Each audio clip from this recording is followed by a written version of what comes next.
요단은 상징적인 의미가 있죠. 특별히 성경 속에서 하나님의 역사가 나타났던 장소가 바로 요단강입니다.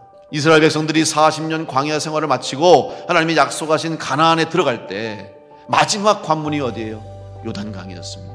그래서 우리는 신앙적으로 영적으로 우리 신앙인들이 이 땅에서의 삶을 다 마감하고 믿음의 길을 다 달려가고 신앙생활을 끝마치고 마지막 하나님 나라 갈 때 우리가 뭐라고 그럽니까? 요단강을 건넜다.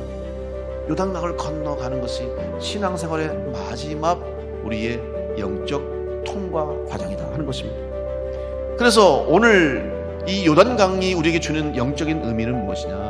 그것은 바로 요단강을 통해서 하나님이 우리에게 역사하신 수많은 하나님의 사건들 속에서 바로 하나님의 은혜를 기억하는 것이 오늘 우리의 삶의 마지막 요단강 건너가기까지의 우리의 신앙이 승리할 수 있고 우리의 믿음이 승리할 수 있는 바로 중요한 비결이 된다는 것입니다. 오늘 이스라엘 백성들이 가나안을 앞두고 요단강을 건넙니다. 법궤를 맨 제사장들이 맨 앞에 서 있습니다. 하나님 말씀대로 그들은 말씀에 순종했습니다. 그런데 달라진 건 없습니다. 여전히 요단강물은 넘실대고 있고 여전히 건너야 할 요단강은 아무 변동이 없습니다. 건널 수가 없는 상황입니다. 그때 하나님께서 제사장들에게 발을 들이밀라고 말씀하십니다.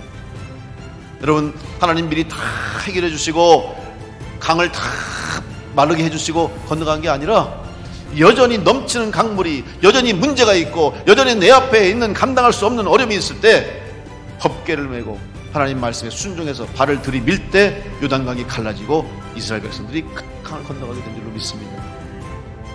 법궤는 무엇을 의미합니까? 하나님의 말씀이요 하나님의 임재를 의미합니다. 광야에서 성막 속에 법궤를 모시고 거기서 하나님의 임재와 하나님 앞에 제사를 드렸던 곳입니다. 결국 하나님이 임재하는 곳에 응답이 있고 하나님이 임재하시는 곳에 하나님의 역사하심이 있고 하나님이 임재하시는 곳에 하나님이 해결해 주시는 역사가 나타나게 될 줄로 믿습니다. 이제 요단강을 다 건너고 강 한가운데 있는 돌들을 지파별로 한 명씩 와서 가져가서 기념비로 길가에 세웁니다. 그 돌을 보고 기억하라는 것이죠. 사랑하는 성도 여러분 신앙 가운데 영적인 기념비가 많아지시길 간절히 축복합니다. 그리고 기념비를 기억하시기 바랍니다. 기념비를 통해서 사랑하는 자녀와 후손들에게 하나님을 잊지 않게 하고 하나님을 기억해야 하는 성도가 되어서 가나안을 허락하신 하나님, 광야를 통과하게 하시는 부족한 것을 채우신 하나님의 역사가 여러분 삶 가운데 가정 가운데 이루어질 수 있기를 간절히 축복합니다.